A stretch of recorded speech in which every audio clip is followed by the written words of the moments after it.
Good morning friends, my name is Abhishek. आज एक और टॉपिक लेके मैं आपके सामने आया हूँ।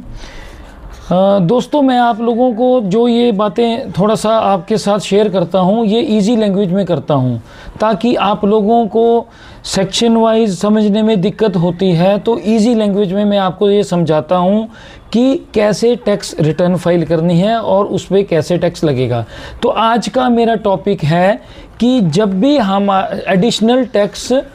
ऑन ITR, मेरे बोलने का मतलब है कि जैसे कोई सैलरी एम्प्लॉय होता है, उसका सैलरी 13 लाख है मान लीजिए, उसका TDS मान लीजिए डिपार्टमेंट से 70,000 75,000 कुछ भी कटा हुआ है, तो वो जो TDS कटा हुआ होता है उसके अलावा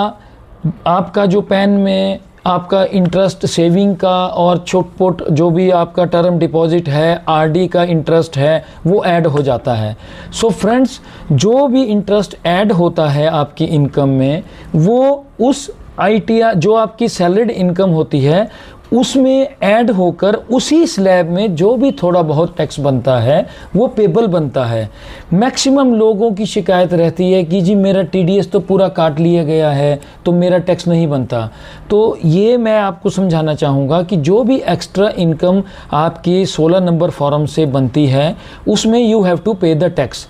अब मान लीजिए मैंने किसी को बोला कि 2000 आपका टैक्स बना है, तो वो पर्सन कहीं और जाएगा और वो बोलेगा कि जी मेरा आप उस आदमी ने भर दिया जी। तो मैं आपको लोगों को ये समझाना चाहता हूँ कि हमें कोई मंत्र नहीं मारना होता, हमें प्रोसीजर लॉ के तहत इनकम टैक्स के रूल्स के अकॉर्डिंगली चलना होता है। जिस पर्सन के पास वो गया होगा उसने हो सकता है वो जो एडिशनल इनकम है उसको डिलीट करके उसकी सिंपल रिटर्न फाइल करके। दोस्तों, ऐसे लोग आप लोगों को एक दिन के लिए तो एक साल के लिए तो खुश कर सकते हैं, बट आप लोगों को पूरी उम्र पछताना पड़ सकता है ड्यू टू गलत रिटर्न फाइल करने के उसमें चक्कर में। दूसरी बात, अब शॉर्ट टर्म कैपिटल गेन और लॉन्ग टर्म कैपिटल गेन, जो भी शेयर म्यूचुअल फंड जो भी इनकम होती है हमें, उससे हमें जो भी आय होती है, एक साल के भीतर हम कुछ खरीदते हैं और बेचते हैं तो उसमें शॉर्ट टर्म कैपिटल गेन बोलते हैं उसको। और शॉर्ट टर्म जो कैपिटल गेन है वो जितना भी होगा आपका, उसका 15 आज की डेट में 20% होता है। 15% पहले होता था, 20% आज की डेट में वो एनहांस हो चुका है। तो यानी अगर आपको 4000 रुपीज़ भी अगर छुटपुट भी कोई भी शॉर्ट टर्म कैपिटल गेन होता है म्यूचुअल फंड बेच के या शेयर बेच के,